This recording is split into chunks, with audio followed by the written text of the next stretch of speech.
Hikam ke 107, kalau di saya 104. La yukhafu alaika antal tabisat turuku alaika wa innama yukhafu alaika golabatil hawa alaika.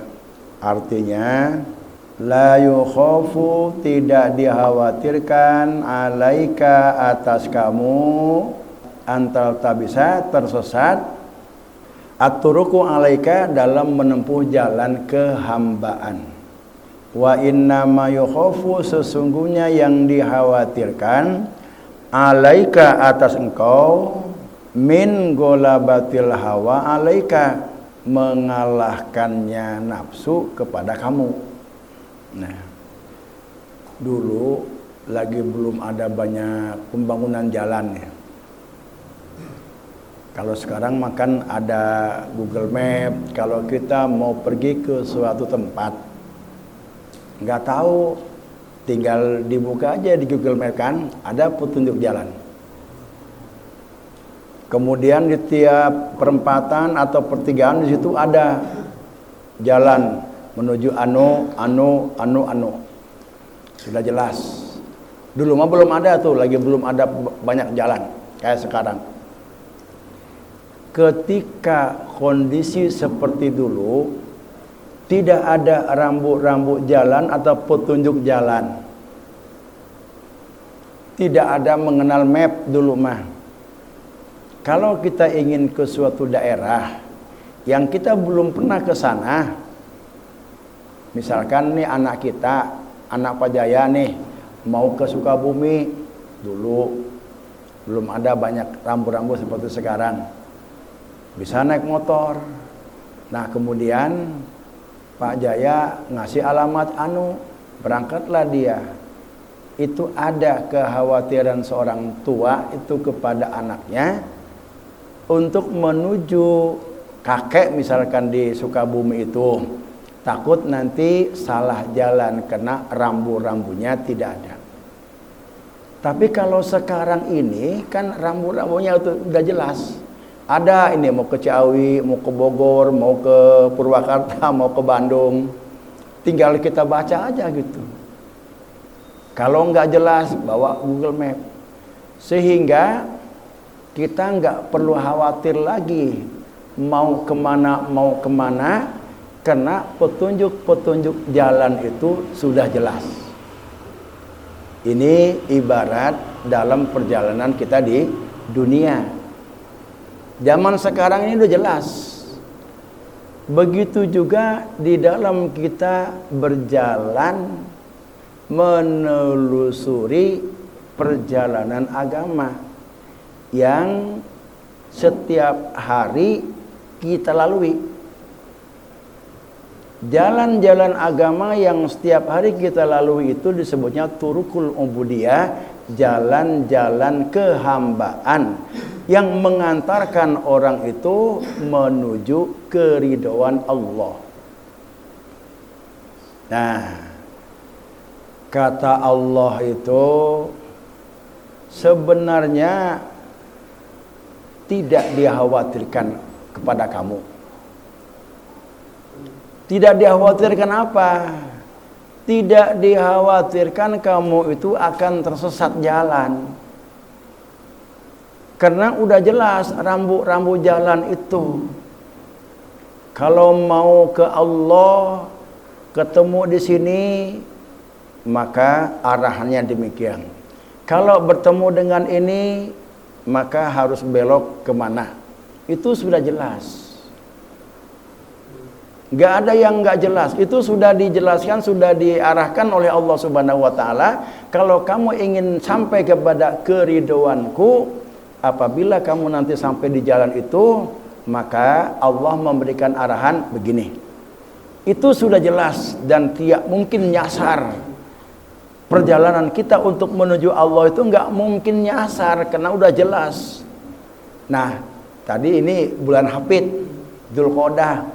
Zulqa'dah, kemudian Dzulhijjah, bulan haji, kemudian Muharram. Itu 3 bulan berturut-turut itu adalah bulan yang sangat dihormati oleh Allah Subhanahu wa Ta'ala. Yang keempatnya bulan Rajab. Nah, di bulan Zulqa'dah itu kenapa Allah begitu menghormati di situ? Karena ada peristiwa sejarah penting di situ. Di antaranya di Zulqa'dah itu adalah haji yang terakhir di bulan Zulqa'dah itu pada tahun ke-10 Hijrah. Setelah Futuh Mekah tahun kedua, setelah pembukaan kota Mekah, Rasulullah terakhir atau haji wada pada bulan Zulqa'dah itu. Dalam pidatonya yang terakhir, sedikit singkat kepada seluruh umat Islam, ketika Rasulullah akan meninggalkan umat dan dunia ini, beliau berkhutbah, aku cuma tidak mewarisi harta benda. Yang aku wariskan itu adalah Al-Quran dan hadis Rasulullah SAW. Peganglah dua ini. Maka di dalam doa itu tadi, wal hassa ala tamasuki bi kitabillahi wa sunnati rasulihi. Peganglah dua warisan ini, Al-Quran dan hadis. Kalau kamu pelajari, kamu pahami, Al-Quran itu cukup menjawab segala persoalan hidup kamu. Tidak ada yang tidak terjawab. Sesulit apapun, seruwet apapun persoalan hidup yang kita hadapi, selesai terjawab oleh Al-Quran dan hadis. Maka dua ini harus kita pelajari. Di dalam Al-Quran dan hadis itu sudah ada rambu-rambu, petunjuk-petunjuk Allah untuk orang-orang yang ingin sampai mengenal Allah. Kata Syekh Ibnu Athaillah, la yukhafu alaika, enggak dikhawatirkan buat kamu itu, antal tabisa turuk alaika, tersesat untuk menempuh jalan kehambaan menuju keridhaan Allah. Karena sudah jelas semua petunjuk-petunjuknya yang Allah berikan itu. Wa innama yukhafu alaika min ghalabatil hawa alaika, yang dikhawatirkan itu kamu terkalahkan oleh nafsu kamu. Nah, nafsu itu apa sih? Nafsu mah sesuatu yang kepentingan dengan keenakan, kenikmatan pribadi. Itu namanya nafsu. Kita ngaji nih, padahal di samping rumah kita ini ada pengajian. Cuma ustadznya amatiran lah, belum go publik. Pengen ngaji ke Cilongok. Cilongok itu udah go publik. Dia lebih senang, lebih cenderung ngaji ke Cilongok walaupun jauh. Padahal di samping rumahnya ada pengajian, ada majelis taklim, cuma yang menyampaikan ustaz. Nah, dia lebih cenderung memilih ke sana. Kenapa?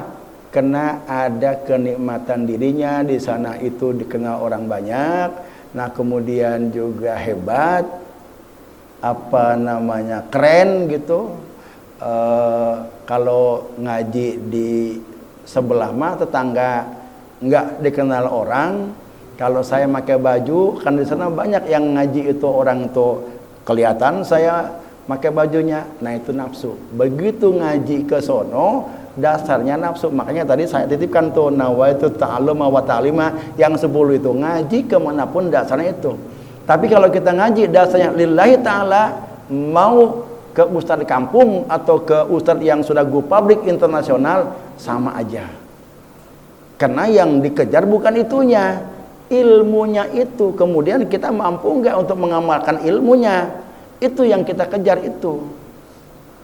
Bukan sekedar kita numpang beken, numpang hebat, ngaji ke Cilongok hebat. Bukan itu. Tapi yang kita cari itu adalah petunjuk Allah supaya kita bisa mengamalkan dan menjalankan agama yang benar. Itu yang kita cari. Ngaji mah nggak kudu kepada ulama gede lah gitu. Jangan sampai atau majelis taklim atau ustadz di kampung tengah kita ini kita lewatin kemudian kita merasa hebat ngaji di sana. Nah, itu kalau itu yang terjadi, nafsu namanya. Jalan yang sering kita lalui dalam kehidupan kita sehari-hari, ini sudah jelas arahannya. Ini ke neraka, ini ke surga, ini nggak boleh, ini boleh. Itu udah ada. Cuma kadang-kadang kitanya itu nggak kebaca itu. Mana jalan-jalan kehambaan yang mengantarkan kita kepada keridhaan Allah? Ada 4. 1, jalan ketaatan. 2, jalan kemaksiatan. 3, jalan kenikmatan atau jalan yang menyenangkan. Yang keempat, jalan bala dan musibah. Itu yang kita jumpai dalam keseharian kita. Taat, maksiat, nikmat, musibah. Itu enggak lepas, enggak keluar dari yang 4 itu. Ketika kita sedang sholat, sedang ngaji, ini kita sedang berada di jalan kehambaan dalam bentuk ketaatan. Pertanyaannya, apa arahan Allah ketika kita berada di dalam ketaatan? Kita sholat, berarti itu kita sedang berada di mana tuh? Sedang berada di jalan ketaatan. Kita bersedekah, nolong orang, berarti kita sedang berada di jalan ketaatan. Petunjuk Allah itu di jalan ketaatan ini yang pertama, antashada minnatahu wa taufiqahu fiha alaika. Kau pandang ketaatan yang kamu lakukan itu adalah pemberian dari Allah, jangan diaku-aku. Jadi kalau kita sholat, diaku-aku kita yang sholat kemudian minta pahala kepada Allah, itu artinya kita menyalahi rambu-rambu. Ketika sholat, ketika ibadah, ketika ngaji, apa saja ibadah ketaatan yang kita lakukan, Allah memberikan arahan agar ketaatan yang kita lakukan itu membawa kepada keridhaan Allah. Kata Allah, bagaimana arahannya? Antashada minnatahu, agar kau pandang ketaatan ibadah yang kamu lakukan itu merupakan pemberian dan pertolongan Allah. Jangan merasa kamu yang sholat, jangan merasa semata-mata kamu yang bersedekah, jangan merasa kamu yang semata-mata beribadah. Kamu itu bisa ibadah itu karena ditolong oleh Allah, sehingga jangan diaku-aku ibadah ketaatan yang kamu lakukan. Itu petunjuknya, kan udah jelas itu. Kalau kita ibadah kemudian ngaku-ngaku, oh berarti kita itu enggak mengikuti arahan Allah. Apa kata Allah? Ma asobaka min hasanatin faminallah. Itu dalilnya tuh. Rambu-rambu yang ditunjukkan Allah di dalam Quran surat An-Nisa ayat 78. Ma asobaka min hasanatin. Apa saja yang mengenai kamu kebaikan ketika kita taat, ketika kita sholat, ketika kita ngaji, ketika kita bersedekah, berarti ma'asobaka min hasanatin, kita sedang berada dalam jalan ketaatan, kita sedang berada di dalam kebaikan. Apa saja kebaikan yang kamu lakukan itu faminallah, bukan kamu yang melakukannya, tapi itu merupakan pemberian dan pertolongan dari Allah Subhanahu wa ta'ala. Insya Allah kalau ketaatan itu kita pandang seperti itu, maka ketaatan itu akan mengantarkan kita kepada keridhaan Allah. Coba aja kalau kita sholat kemudian kita kita sholat lalu kita minta pahala. Ya Allah, mana pahala sholat saya? Kan saya udah sholat dengan khusyuk, ngaku-ngaku kepada Allah. Kata Allah itu, bukan kamu yang sholat, kamu itu saya mampukan sholat. Kamu malah wala quwata illa billah, nggak bisa apa-apa. Akhirnya apa? Ketaatan itu bukan menjadi pahala, malah menjadi siksa. Sehingga ada para ulama mengatakan ada orang yang masuk ke neraka karena ibadah. Seperti apa? Itu yang begitu, yang ngaku-ngaku. Maka kalau kita mau ngaji, mau menyekolahkan anak, pendidikan yang beken, yang hebat itu bukan merupakan jaminan untuk mendapatkan ilmu, tetapi Allah yang memberikan paham, bukan pesantren, bukan kiai. Kiai mah hanya menyampaikan ilmu. Kalau Allah menutup ilmunya nggak ngerti. Tapi kalau Allah membuka pintu, yang memberikan paham itu adalah Allah. Yang kedua apa? Arahan Allah ketika kita berada dalam ketaatan. Antukhlisu fiha. Lakukan ketaatan itu dengan ikhlas. Artinya apa? Dia sholat bukan karena ingin pahala. Dia sholat bukan karena ingin masuk surga. Dia sholat bukan karena ingin diluaskan rezeki. Udah, jangan pengen apa-apa. Antukhlisu fiha, saya sholat, saya beribadah, saya bersedekah, saya berzakat, saya berhaji ini semata-mata karena disuruh oleh Allah, nggak pengen apa-apa. Ini jelas berarti kan itu. Dan itu sering kita jumpai, kita sering taat-taat. Nah, ketika kita berada dalam jalan ketaatan, itu arahan dari Allah supaya ketaatan yang kita lakukan itu dapat menyampaikan kita kepada keridhaan Allah Subhanahu wa taala. Allah berfirman dalam Quran surat Al-Bayyinat, "Wa ma umiru illa liya'budullaha mukhlishina lahuddin." Tidaklah mereka itu diperintah untuk beribadah kepada Allah mukhlishina lahuddin, kecuali dengan ikhlas, tidak pengen apa-apa. Semata-mata karena disuruh saja oleh Allah Subhanahu wa taala. Tidak ingin yang lainnya, tidak ingin surga, tidak ingin dimurahkan rezeki dan lainnya. Maka ketika kita beribadah, ketika kita berzikir, ketika kita mengamalkan atau membaca ayat Quran, jangan pengen macam-macam. Udah aja karena memang disuruh oleh Allah. Udah. Terus kalau kita nggak pengen apa-apa, Allah bakal ngasih. Jangan ragu, Allah udah pasti sangat tahu apa yang kita butuhkan itu. Mana yang baik dan mana yang tidak baik, dan Allah akan memberikan yang terbaik buat kita semua. Yakini itu.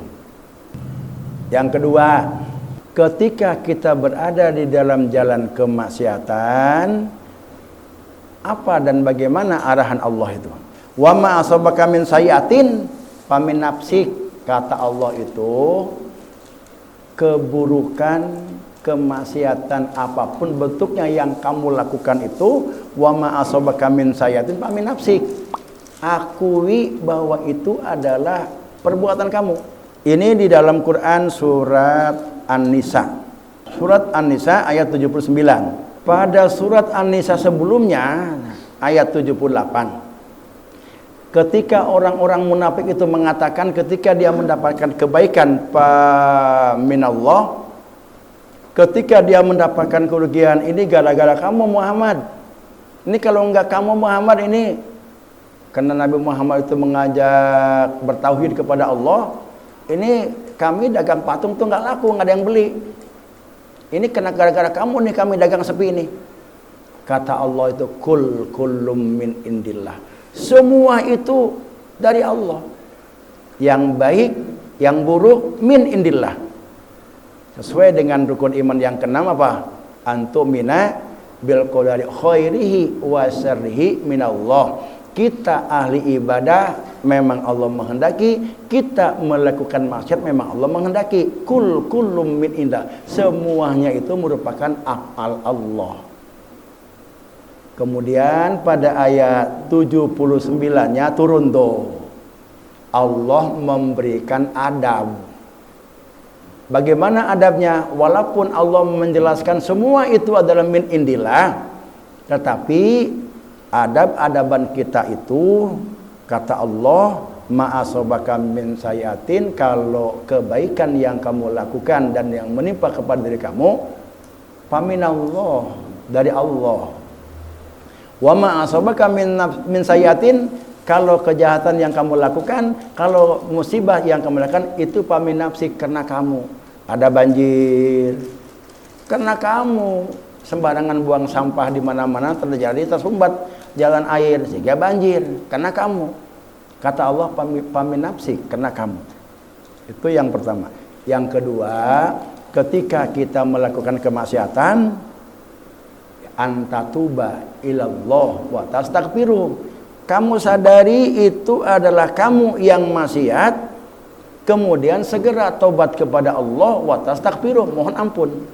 Dan yang ketiga, antastazilla nafsaka, kamu merasa hina dengan kemaksiatan yang kamu lakukan itu. Ini kejawab kalau kemarin itu saya pernah ditanya, Pada waktu berapa bulan yang lalu, kata saya itu semua apa yang terjadi itu adalah apal Allah. Orang sholat, orang ibadah itu digerakkan dan dikehendaki Allah. Kalau Allah nggak menghendaki, dia nggak bisa, karena ada taufik Allah. Lalu orang itu maksiat, itu pun juga karena digerakkan dan karena Allah menghendaki dia maksiat. Bagaimana ini? Allah itu nggak suka dengan kemaksiatan. Kenapa itu hambanya itu dikehendaki maksiat? Kalau dia nggak dikehendaki maksiat, dia nggak akan maksiat. Tapi Allah nggak suka dengan kemaksiatan dan orang yang maksiat itu dihukum. Ini gimana? Ini nggak puyeng mikirannya. Ini belum ngebaca ini. Kalau kita dikehendaki Allah maksiat, lalu kita sadar itu sebuah kemaksiatan, maka akui kemaksiatan yang kau lakukan itu adalah engkau yang mengerjakan. Jangan lantas menyalahkan Allah. Karena saya maksiat dikehendaki Allah, ya terserah Allah lah. Bukan begitu. Kata Allah, kalau kita melakukan keburukan, kemaksiatan, pami nafsik, akui itu adalah diri kamu. Kemudian setelah kamu menyadari itu sebuah kesalahan kemaksiatan, maka segera kamu balik kembali kepada Allah dan mohon ampun kepada Allah. Kata Allah, itu bukan kamu yang maksiat, tapi engkau, aku kehendaki maksiat, maka aku ampuni. Kan itu jalan keluarnya itu. Nggak ada yang rugi. Tidak ada yang mencelakakan apapun yang Allah lakukan untuk hambanya ini. Yang ketiga, wakan nikmati, jalan kenikmatan, jalan yang menyenangkan. Apa arahan Allah ketika kita berada di dalam kenikmatan? Antaskuruha, kita bersyukur atas kenikmatan yang Allah berikan kepada kita. Pak Jaya dagang hari ini omsetnya banyak, untung gede, kenikmatan. Alhamdulillah. Sebab kalau kita mendapatkan rezeki, dapat nikmat, kemudian kita kufur dengan nikmat itu, kata Allah, inna azabi lasadid. Kenikmatan itu bukan membawa kepada keridhaan Allah, justru akan mengantarkan kepada azab Allah. Itu arahannya begitu ketika kita mendapatkan kenikmatan, ketika kita mendapatkan sesuatu yang menyenangkan lah. Anak disekolahkan, pulang, Pak dapat juara umum ya, hadiahna ya, menyenangkan banget. Bersyukurlah kepada Allah dengan prestasi yang diraih oleh anak kita itu. Alhamdulillah Gusti, ya budak iya dijieun soleh ku Gusti, syukuran, bersyukur. Jangan begitu. Atau siapa dulu bapaknya, bapaknya baheula sakolana juara umum terus. Itu ujub namanya yang kayak begitu itu. Kenikmatan tadi bukan menjadi mengantarkan kepada keridhaan Allah, malah akan menjadi siksa. Allah berfirman dalam Quran surat Al-Baqarah, waskuru li wala takfurun. Kalau kamu mendapatkan nikmat, bersyukurlah kepadaku. Bagaimana mensyukur nikmat itu? Antusarrifaha fisabilil khair, mendayagunakan nikmat itu, mentasarrufkan nikmat-nikmat itu dalam jalan kebaikan. Dapat untung gede, dapat bonus, wah, berangkat ke Bali, ke Pantai Kute, Masya Allah, syukuran ya, bersyukur ya.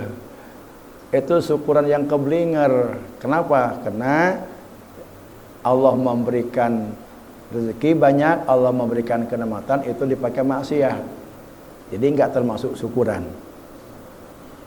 Nah, yang terakhir, apa yang jalan yang terakhir tuh?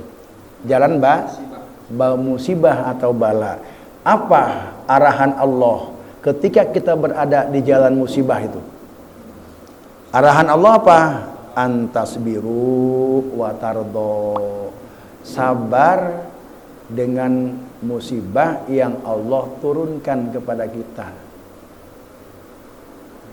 Kenapa Allah menurunkan musibah?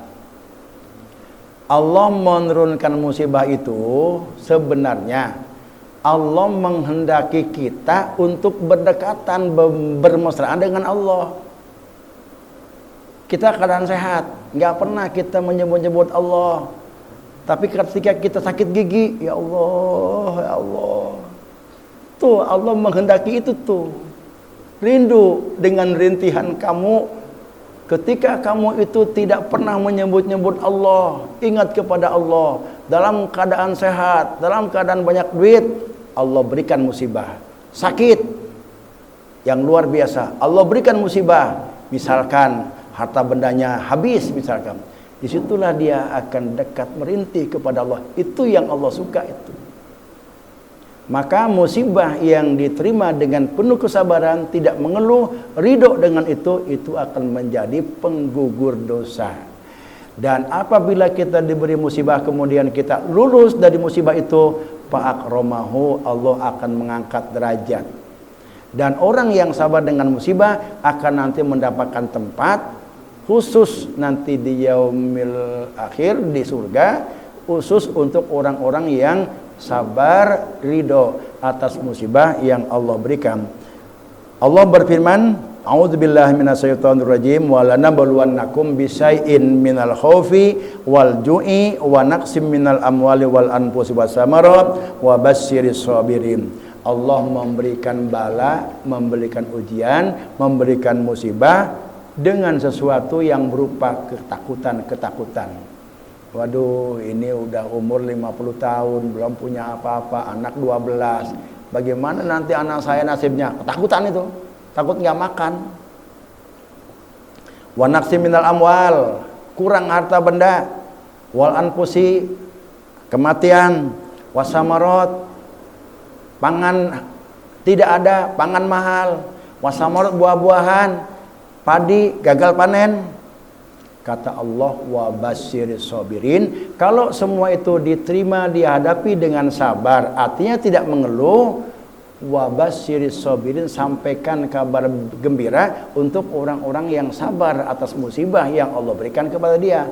Apa kabar gembiranya? Diampuni dosa-dosanya, dijanjikan Allah masuk ke surga, dan akan diangkat derajatnya oleh Allah Subhanahu wa ta'ala. Jadi jelas itu sudah. Itu kan jalan yang memang kita temui dalam keseharian kita kan. Nah, kalau tidak beribadah ya maksiat. Kalau tidak senang ya senang. Jadi senang, tidak senang, taat dan maksiat itu adalah keadaan yang sering kita jalani dalam kehidupan kita. Bagaimana agar ketaatan itu bisa membawa keridhaan kepada Allah, dan bagaimana agar maksiat itu akan mengantarkan kita kepada keridhaan Allah, bagaimana syukuran nikmat itu akan membawa kita kepada keridhaan Allah, dan bagaimana agar musibah yang Allah turunkan kepada kita itu membawa kepada keridhaan Allah. Itu sudah Allah tunjukkan rambu-rambunya, jalan-jalannya sudah jelas. Kata Ibnu Athaillah itu, wa inna ma yukhafu alaika, yang dikhawatirkan kepada kamu itu kamu dikuasai nafsu, kamu terkalahkan oleh nafsu. Ketika kamu berada di dalam ketaatan, rambu-rambu menunjukkan jangan diaku ketaatan itu. Lalu nafsu kita, bagaimana kalau nggak diaku ini atuh, saya nggak tenar, orang saya yang ibadah malah ria, ditonjol-tonjolin. Itu nafsu. Akhirnya kita belok arah. Kata Allah jangan diaku oleh kita. Bahkan kita malam tahajud misalkan nih, ngobrol teman orang, padahal dia nggak ngantuk, dia nguap sendiri. Kelihatannya lelah amat. Iya, malam gak tidur saya habis dzikir, malam gak tidur saya habis tahajud. Hebat biasa. Diaku-aku itu tahajud itu. Kenapa? Nafsu. Supaya orang lain yang mendengarnya, hebat amat saya tanya ahli ibadah, tahajud rajin. Ketika dia mendengar pujian itu, apa yang senang? Diri kita kan senang. Nah, ada bagian di situ diri kita itu nafsu namanya tuh. Kalau ada bagian di diri kita. Kalau orang sudah ditunggangi nafsu, maka akan terjadi 4 hal. 1, hatta tughwiyaka an ru'yati thoriqil haq. Kalau nafsu menguasai diri kamu, nafsu itu akan membutakan mata kamu dari melihat jalan yang benar. Kata Allah, jangan di aku, itu ketaatan, itu ibadah yang kamu lakukan itu. Kata nafsu, jadi kalau nggak di aku bagaimana? Orang kita yang ibadah sih. Lalu dia ngomong-ngomong, dia bersedekah, jangan di aku, itu kamu yang bersedekah. Kamu itu diberikan kehendak oleh Allah untuk bersedekah. Kalau hati kamu itu nggak diberikan kehendak bersedekah, walaupun kamu punya banyak uang dan mampu, nggak akan terjadi sedekah itu. Itu ciri bahwa engkau bersedekah itu karena dimampukan oleh Allah, diberikan kehendak oleh Allah untuk bersedekah. Maka jangan di aku. Kata nafsu, gimana kalau orang-orang nggak tahu, nggak hebat saya bersedekah, makanya sedekahnya 10 juta. Orang nggak tahu. Kalau orang tahu dia sedekah 10 juta, hebat amat, udah kaya dia mah. Yang gas kasep, ganteng orangnya, kaya, orangnya dermawan lagi, dipuji orang. Seneng nggak kita itu? Seneng. Yang seneng apa? Diri kita. Nafsu itu namanya itu. Yang kedua, tusirru bil maksiati. Kamu akan terus melakukan maksiat. Karena di situ ada bagian diri kita. Kalau kita maksiat itu ada bagian nafsu, dia merasa senang dengan kemaksiatan yang dia lakukan. Padahal dia tahu bahwa itu sebuah maksiat. Misalkanlah dia tahu bahwa zina itu adalah dosa besar. Nafsu bilang, nggak apa-apalah dosa besar mah, sekali-kali mah. Kan yang nikmatin kita juga, tak nafsu. Ketika kita berzina, itu yang merasa enak mengambil bagian dari kenikmatan zina itu adalah badan atau diri kita, itu nafsu. Sehingga kita akan lebih cenderung tusirru bil maksiati, akan terus menerus melakukan kemaksiatan. Yang ketiga, antastakillu nikmata, akan menganggap enteng terhadap nikmat Allah. Kita diberi nikmat sehat, itu nggak disyukuri, nggak terasa oleh kita. Terasa kalau nikmat sehat itu dicabut oleh Allah Subhanahu wa taala. Terasa nikmatnya itu. Ketika kita sehat, nggak terasa nikmat sehat yang Allah berikan kepada kita itu. Dan yang keempat, antajra'u bil bala, mengeluh dan berkeluh kesah ketika kita mendapat bala. Ketika kita berada dalam musibah, dalam bala, itu kalau kita ceritakan bala yang kita hadapi akan mengurangi beban perasaan itu. Kalau nggak dibicarakan kepada orang lain, akan terasa berat beban yang dirasakan oleh diri. Maka diri kita itu merayu kita agar kita ngomong-ngomong kepada orang lain, bercerita kepada orang lain tentang musibah yang kita alami, sehingga supaya diri ini merasa berkurang atas sakitnya musibah itu. Jadi kepentingan diri lagi, nafsu itu namanya. Nah, itulah 4 hal yang akan terjadi bila diri kita itu ditunggangi atau dikalahkan oleh nafsu. Kita lihat iblis. Dulu mana Nabi Adam dengan iblis diciptakan Allah? Dulu iblis. Kemudian dengan malaikat. Dulu iblis. Orang yang paling dekat dan tinggi ilmunya. Bahkan iblis pun pernah mengajarkan memberikan arahan dan pengajaran kepada malaikat. Itu malaikat itu dikuliahin, diceramain tuh oleh iblis tentang agama. Lalu kenapa dia terkutuk? Iblis itu bukannya tidak tahu jalan kebenaran, karena dia dikuasai nafsu. Ketika dia disuruh memberikan penghormatan kepada Adam, ketika penciptaan Adam selesai, kata Allah, berikan penghormatan kepada Adam itu. Apa jawabannya? Kena nafsu dia, akhirnya dia tidak menolak perintah Allah itu dengan dia merasa sombong, saya terbuat dari api, Nabi Adam terbuat dari tanah, timbul kesombongan dia. Dia bukan tidak tahu akan kebenaran itu, tapi karena dia ditunggangi nafsu, maka timbullah ujub dan kesombongan dirinya. Nabi Adam alaihi salam bukan tidak tahu petunjuk Allah. Ketika di surga kata Allah gimana? Wala taqraba hadhihi sajarota.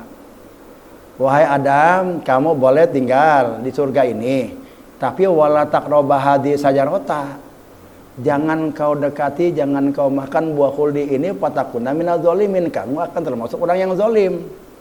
Tahu Nabi Adam itu bukan enggak tahu akan petunjuk Allah di surga itu. Datanglah iblis, digoda. Adam, kamu jangan mau dibohongin oleh Allah itu. Kamu disuruh jangan mendekati pohon ini. Iblis itu menyebutnya pohon ini adalah pohon khuldi, pohon kekekalan. Jadi yang memberi nama pohon khuldi itu bukan Al-Quran, bukan Allah. Iblis. Adam, ini pohon khuldi. Kalau kamu makan buahnya, kamu akan kekal di surga ini. Tapi kalau kamu tidak makan buahnya, kamu akan dikirim ke dunia, kamu tidak akan lama di surga ini. Karena Adam itu ada nafsu, kemudian pada saat itu Nabi Adam dikuasai nafsu, maka didekati dan dimakanlah buah khuldi itu. Itu bukan Nabi Adam nggak tahu akan rambu-rambu petunjuk Allah itu tahu. Cuma karena dia itu dikuasai nafsu, akhirnya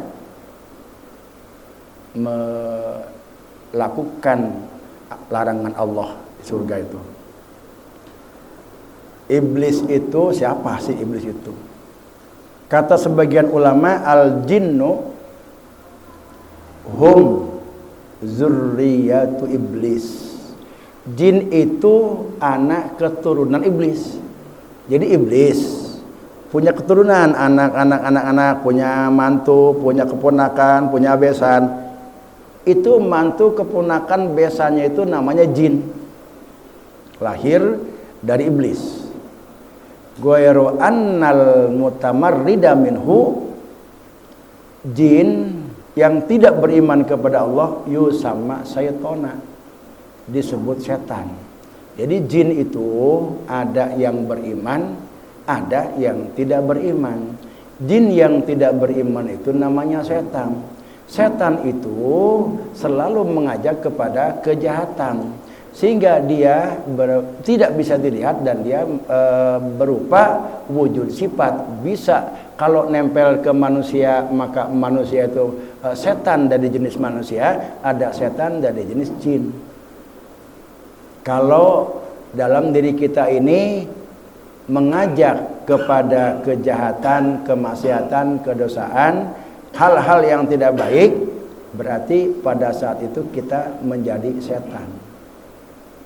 Kita ngajak orang lain, udahlah jangan ke pengajian, ngantuk, udah mendingan kita ke sana aja. Nah, itu orang yang ngajak ngelarang ke pengajian itu setan itu. Setan minal jinnati wan nas, setan yang berbentuk manusia.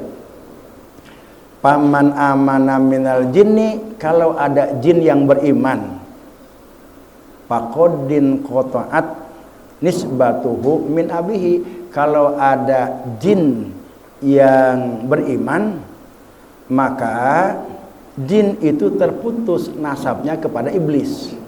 Kan tadi iblis itu jin itu keturunan iblis. Jadi kalau kita ada jin namanya A, B, C, bin iblis, itu dinasabkan kepada iblis. Seperti manusia keturunan Adam, jin keturunan Adam. Cuma kalau jin yang beriman itu terputus hubungan nasabnya itu kepada iblis. Wal tuhiqo bi Adam, dia diikutkan kepada Adam. Jadi jin yang beriman itu adalah bin Adam. Dan dia tertaklif beribadah. Wa qul mufassiruna, para ahli tafsir mengatakan wa inna mu'minihim, jin-jin yang beriman itu yusholluna, sholat kayak kita biasa, wa yasubuna, dia puasa Ramadan juga puasa, jin-jin yang beriman itu pergi haji, dia pun juga sama kayak orang-orang mukmin, wa yatufuna, tawaf di Baitullah, wa yaqra'unal Qur'an, dia juga baca Quran, wa yata'allamunal ulum, belajar ilmu, dia pengajian ini ada jin-jin ini, dia belajar ilmu ini kepada siapa? Wa yakhudunaha, dan dia mempelajari, mengambil ilmu dari bangsa manusia, namun la tasurun, kamu tidak tahu, kita nggak bisa lihat nih. Jadi jin-jin yang mukmin itu dia tertaklif juga. Maka kata Allah, wa ma khalaqtul jinna wal insa illa liya'bud, jin yang mukmin itu, manusia yang mukmin itu, tidaklah aku ciptakan jin dan manusia illa liya'bud, kecuali untuk mengenalku, kecuali untuk beribadah semata-mata kepadaku. Nah, wa man kafara minal insi, kalau manusia yang kafir, faqadin qata'at nisbatuhu min abihi, maka terputus nasabnya kepada Adam. Wa ulhiqa bi iblis, dan dia disambungkan nasabnya itu kepada iblis. Jadi orang-orang kafir itu bin iblis. Nah, ini saya mengutip dari dari keterangan ini. Wa man kafara minal insi, kalau ada manusia yang keturunan Adam itu kufur, tidak beriman kepada Allah, faqadin qata'at nisbatuhu, maka terputuslah nasabnya itu min abihi, kepada Adam. Jadi bukan bin Adam lagi, bukan zuriat Adam. Wa ulhiqa bi iblis, nah dia disambungkan nasabnya itu kepada iblis. Kalau manusia yang kafir, manusia yang non muslim, manusia yang tidak beriman, nasabnya bukan kepada Adam tapi kepada iblis. Wa yakhafuna, wa innama, yang dikhawatirkan dari kamu itu bukan persoalan jalan itu sudah jelas, rambu-rambunya sudah jelas, tapi yang dikhawatirkan terhadap diri kamu itu adalah kamu dikuasai nafsu.